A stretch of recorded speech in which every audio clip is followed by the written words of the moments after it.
O que pra mim, assim, foi muito triste na época foi, assim, eu acho que, primeiro, a gente é mãe de primeira viagem, a gente não sabe se a gente tá fazendo tudo certo. Segundo, não existe nenhum treinamento que você faça desses que a gente faz na maternidade, né? Eu fiz o curso, né, de gestante na maternidade e tal. Ninguém me explicava, ninguém falava sobre amamentação. Falava de que sobre a amamentação no sentido de você tem que amamentar seu filho, que é o melhor alimento, mas ninguém te fala os perrengues que você vai passar. E eu acho que falta muita informação, sabe? Se eu não tivesse procurado o banco de leite, eu teria já parado de amamentar, com certeza. E fui atrás porque eu não me conformava, sabe? Porque desde que eu engravidei eu lia muito a respeito. E todos os lugares que eu lia falava: não existe leite fraco, toda mulher é autossuficiente para o seu bebê. O seu corpo se ajusta à demanda do bebê. E eu sempre li isso e eu não me conformava de não ser autossuficiente para a Inês. Que essa fase é muito delicada. A gente tem aquela ansiedade da criança se desenvolver, ganhar peso. Então, quando ela parou de produzir leite, a criança parou de desenvolver, de ganhar peso.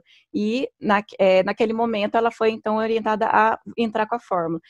E aí, nesse momento, a gente sabe que é muito frágil, né, essa introdução da fórmula, que ela pode simplesmente migrar para a fórmula, porque é muito mais simples para a criança mamar e para a mãe e tal. Só que no caso dessa mãe especificamente, ela teve a vontade de continuar e procurou orientação, informação. E aí, no caso, foi o banco de leite que orientou ela como ela estimular essa produção. E ela conseguiu, com essas técnicas, né, a voltar à produção normal de leite, e hoje ela consegue amamentar.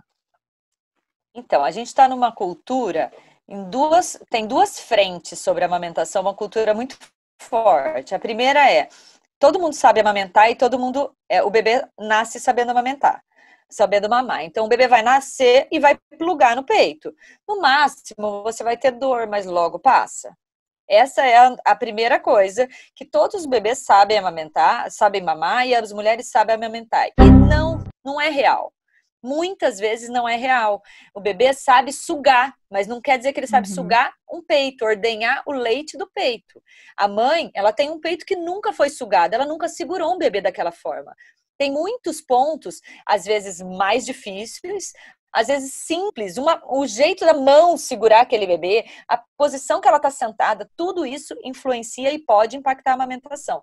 Então, a primeira coisa que a gente tem que derrubar é o paradigma de que todos os bebês nascem e plugam e mamam. Primeira coisa. E segunda coisa é, todos os bebês, toda amamentação dói, se você falar com muita gente vai falar, dói, sangra, mas aguenta, que logo passa. E daí a mulher que não aguenta, por N motivos, porque tem vezes realmente que não dá para aguentar, ela se sente muito frustrada, porque na verdade ela foi fraca. É essa a visão das pessoas. Você não aguentou, você não esperou calejar o seu peito. E muitas vezes não existe essa coisa de calejar, existe corrigir o que está causando aquele problema. Então, se a gente não tiver a correção, a melhoria não vai acontecer. Então, sim, a boca do bebê vai crescendo e, teoricamente, a pega vai melhorando, mas não é só isso, não é uma coisa automática. Então, os bebês não nascem sabendo mamar e não precisa doer. Se doer, tem alguma coisa errada, tem alguma coisa a ser corrigida. E não deixar evoluir. Então, dia após dia, ontem doeu, mas eu vou esperar o pediatra daqui uma semana, daí eu vejo se tá tudo bem lá. Gente, daqui uma semana você pode ter desmamado o seu bebê, dependendo de como tiver as coisas por aí. Então, não é hora de esperar, é hora de se antecipar. Por isso que a preparação, ainda na gestação, é para falar esses possíveis perrengues. Olha, o seu bebê nasceu, começou a doer, o que você tem que fazer? Então, eu ensino, e eu sempre explico isso, sobre possíveis problemas que podem acontecer nesses primeiros dias, primeiras horas e dias, logo depois do nascimento, para que acenda a luz e consiga procurar ajuda, quaisquer que seja ela, seja do banco de leite, seja de consultora, seja de pediatra, com esse olhar, mas que você não deixe evoluir. Se a mulher quer amamentar, os desafios acontecem. A grande parte das mulheres tem algum tipo de desafio na amamentação, não é automático daquela forma, precisa de um clique de ajuste, às vezes maiores, às vezes só um clique mesmo, e saber que tudo isso não é para doer, não é porque a sua mãe, o peito sangrou e depois passou e ela fala que aguenta que vai passar, não é normal. Se doer, se sangrar, tem alguma coisa errada para ser corrigida. Então, ela saber que isso não é normal, os possíveis problemas, ela já saber onde procurar ajuda. Então, essas duas coisas são bem importantes para que a gente saiba. Tirar esses paradigmas da amamentação e parar de romantizar a amamentação. Ela não é romântica, ela é bem difícil, ela é de uma entrega profunda e, assim, ninguém pode fazer por você. Se você não quiser fazer, não vai acontecer. E sim, precisa-se de ajuda. Então, os desafios maiores são, as mulheres não sabem, infelizmente, as fases desse corpo.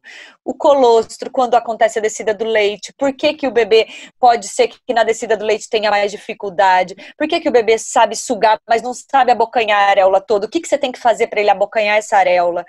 Enfim, todos esses passos a passo são falta de informação prática, efetivamente. Então, esses cursos amplos que se fala da gestação, de como dar banho, de como limpar o umbigo, a amamentação é falada como uma coisinha, assim, um ponto disso. Mas a amamentação ocupa 80% do nosso pós-parto. A gente tem que dar uma intensidade profunda para ela.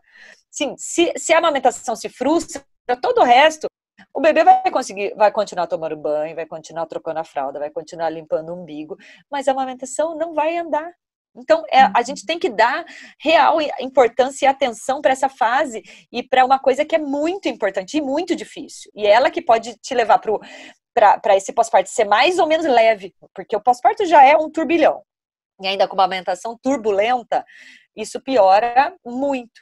Então, a informação nesse caso de possíveis problemas, o bebê que não sabe sugar, o bebê que não abocanha, o peito assim, o peito assado, a mãe que tem a mama muito volumosa, então como fazer essa mama ficar mais estável, o leite que desce, que a mama fica tão dura que o bebê é impossível abocanhar aquilo.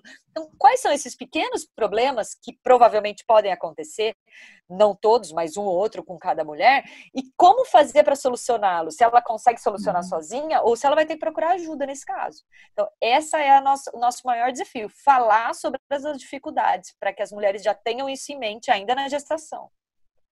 Acho que na gestação, principalmente o primeiro filho, assim, acho que as mães ficam bastante ansiosas e preocupadas com o parto. E aí acho que a grande maioria das gestantes acaba focando muito energia, estudo e se aprofunda bastante nessas questões, às vezes, relacionadas ao parto. E às vezes até os cuidados com o bebê mesmo, isso que você comentou, Mari, de troca, umbigo e banho e essas coisas, e enxoval, e acaba às vezes imaginando e projetando que a amamentação vai ser algo intuitivo e tudo vai fluir naturalmente. É como a Mari falou mesmo, o bebê, o que ele tem é um reflexo de sucção, que começa a aparecer lá por volta de 32, para todo mundo a partir de 34 semanas de gestação. Então, o bebê suga, ele engole, mas daí até extrair o leite, todo o mecanismo envolvido para ele conseguir extrair o leite da mama é um aprendizado depois que ele nasce. E para isso, muitas mães não têm essa ideia, acham que vai ser muito automático. E não é. E aí, o que eu acho que é interessante, que a Mari comentou, é isso, assim, você já ter essa ideia de que é uma fase super desafiadora, que provavelmente algum ajuste de manejo vai precisar ser feito, que dificilmente a coisa vai fluir de forma natural e perfeita, sem dor, sem nenhuma ajuda ali nesse processo. E essa mãe já está cercada de pessoas que ela possa pedir ajuda. Porque, como a Mari falou, você postergar esse pedido de ajuda e qualquer intervenção, se ela é feita tardia, muitas vezes aquela amamentação já pode ser comprometida.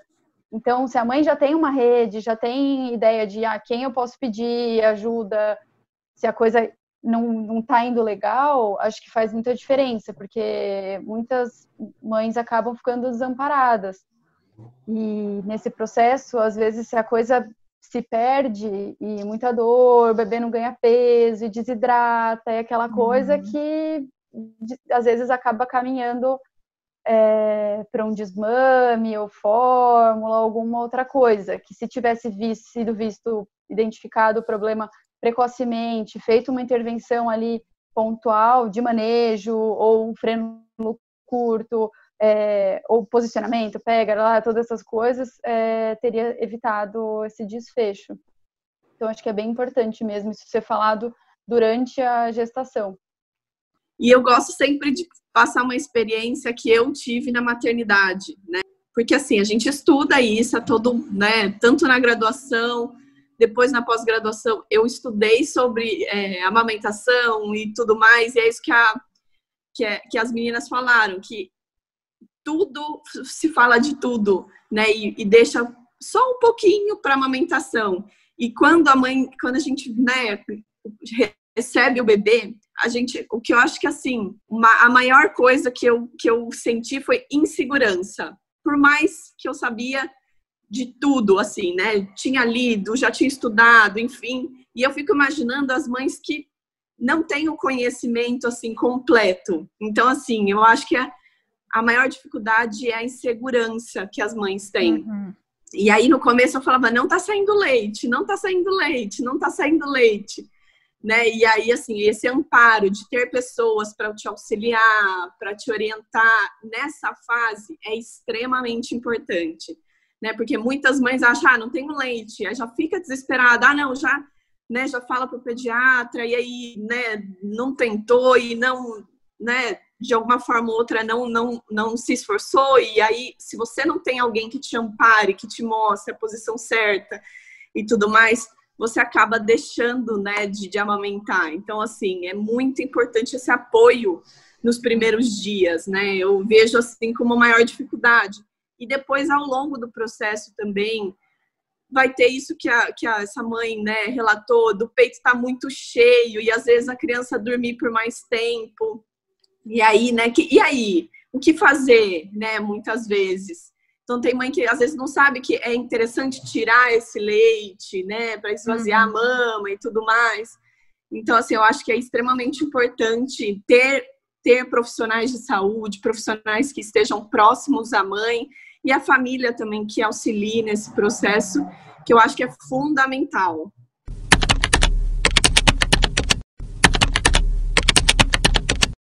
Meu nome é Vanessa Ortiz, eu sou mãe de um casal de gêmeos de 3 meses e meio. Bom, e quando eu engravidei, eu não tive muito apoio da minha rede de apoio familiar quanto à amamentação. As mulheres da minha família não conseguiram amamentar muito, não tiveram leite, né? Então eu tinha bastante medo de não conseguir também. Mas eu queria muito, então eu foquei, eu estudei, eu pesquisei, fiz curso de gestante, foquei na amamentação, fiz consultoria pré e pós-natal de amamentação, e eu entendi a importância da livre demanda para a produção de leite, a sucção não nutritiva também, né? Entendi que peito é fábrica, não estoque, então não importa o tamanho do peito, então isso me deu uma grande segurança. Mas quando eles nasceram, meu menino, a pega dele era muito ruim, bem frouxa mesmo, e tivemos que entrar com a fórmula. Continuei insistindo, dava fórmula complementar, né?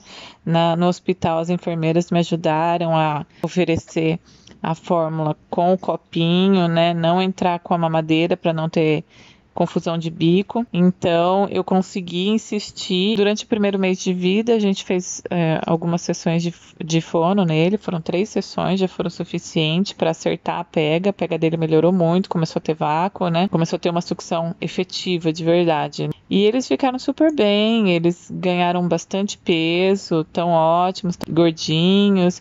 E eu tô muito feliz, assim, sabe? Eu acho que se não tivesse o apoio profissional, a insistência, eu teria desistido, mas deu certo e eles estão bem e eu vou continuar amamentando até quando conseguir. Mesmo esse caso da hipotonia dos músculos da boca e tudo mais, se ela não tivesse alguém que levantasse isso como possibilidade, esquece, a amamentação já ia desandar e quando fosse no pediatra, provavelmente não ganhou peso, era o bebê que chorava demais, já entrava com fórmula, e aí as coisas viram um ciclo dificilmente de voltar atrás. E lembrando que todos esses tratamentos são para uma classe muito privilegiada. Infelizmente, quem pode pagar fono, 3 ou 4 sessões de fono? Quem vai primeiro numa consultora para ela avaliar que está hipotônico, para depois ir na fono? Quantas pessoas realmente podem chegar nisso? Então, a gente está falando de uma classe muito privilegiada, em que tem acesso à informação e que tem acesso a pagar por essas informações. Que talvez, se ela fosse no banco de leite, ela tivesse um clique que podia ser isso, mas até ao ponto de ir numa fono e tudo mais, são outros 500. Infelizmente, o Brasil é assim, e aí talvez a gente tenha que ir com um trabalho de formiguinha, fazendo coisas sociais para alcançar mais essas mulheres e dar alternativas para quem não consegue bancar esse acesso tão facilmente como a gente está dizendo, entendeu? Bem pontuado, Mari.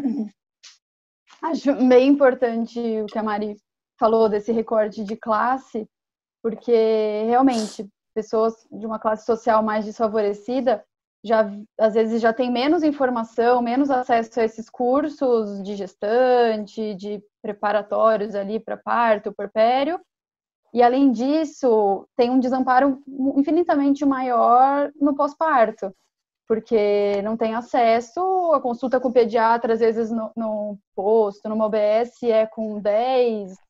depois de 10 dias de vida, e muita coisa aconteceu nesse intervalo. Então, perde muito timing de intervenção. Então, acho bem importante mesmo. Acho que até o caso que você colocou o áudio para a gente ouvir, cita, né, do banco de leite, acho que realmente é uma estratégia para quem não tem acesso a fono, consultora de amamentação, um pediatra que tenha mais disponibilidade.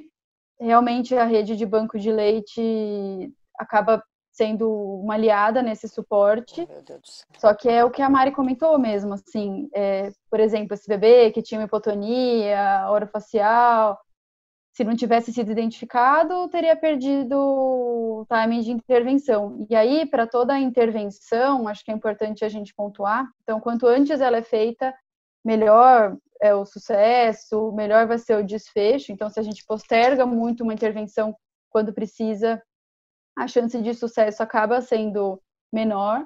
E acho importante a gente ter em mente que um tripé, assim, de toda a intervenção que é feita na amamentação. Primeiro, que o bebê precisa ser alimentado. Então, a gente já parte desse pressuposto. De alguma forma, esse bebê precisa ser alimentado.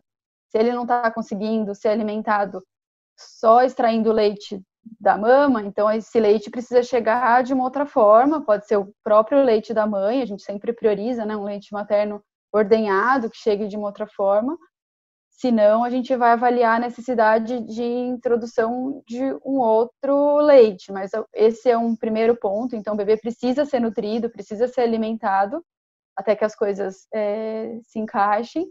Segundo, uma mãe que quer continuar amamentando, que tem a ideia dela é amamentar, a gente precisa proteger a produção de leite. Então, é o segundo ponto desse tripé, é a gente manter a produção de leite dessa mãe. E o terceiro seria manter mãe e bebê juntos nesse processo.